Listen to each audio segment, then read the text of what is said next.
How did they pull that off in 19? We had the inversion in 19. Yeah. But the bond market couldn't have predicted COVID. So would there just have been another recession? No, I think it did. Wow. Yeah. So there's two ways of looking at that. Okay. But this is a great point because the question becomes, okay, if the inversion of the curve has been so accurate, how? Yeah. How has it been this accurate? Right. And so I think you hit the nail on the head. It's all about insider information. Oh my God. And so I just talked to Jeff Snyder about this, and it makes a lot of sense. And I think that we can use Kenny McElroy, who is just here, as a perfect example.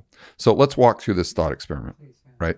In 2019, the curve inverted in August. Yeah, it was like the summer, Right. Yeah. So if you look at now all the reports of when we likely got that leak out of Wuhan, the lab, if that's what happened. Yeah, right. You know, I'm trying to keep it YouTube friendly here. Come on, man, it was the bat, bro.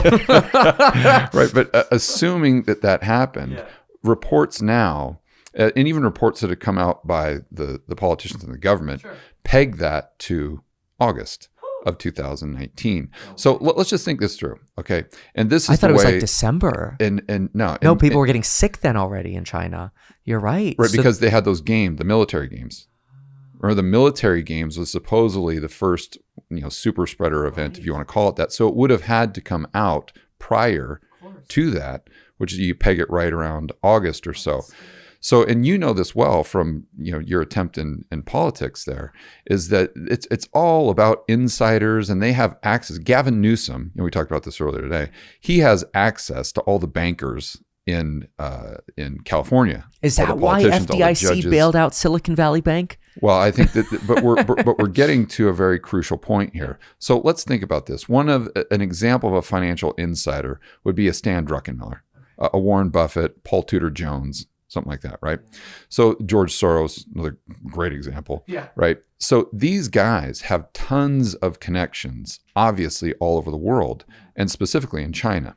So let's think about this. If it is true that this leaked from a lab, that scientist that knows what happened and know how bad that could be, he's going to get on the phone immediately with the local politician, right? That politician is going to call the next guy up.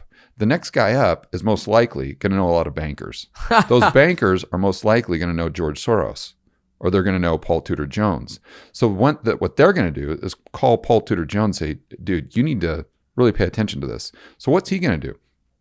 He's going to hire or pay for one of his research analysts to go out there to Wuhan specifically and talk to that scientist, right? So his research analyst or whoever works for him is going to go out there, talk to the scientist. Then when he talks to the scientist, he's going to get on the phone with Paul and say, dude, this is real. Like this could end the world. Oh my gosh. Okay, so then if you're Paul Tudor Jones, what do? You buy treasuries. You buy treasuries because you're going to buy the most safe and liquid asset available, which whether we like it or not, is the United States Treasury, more specifically long into the curve.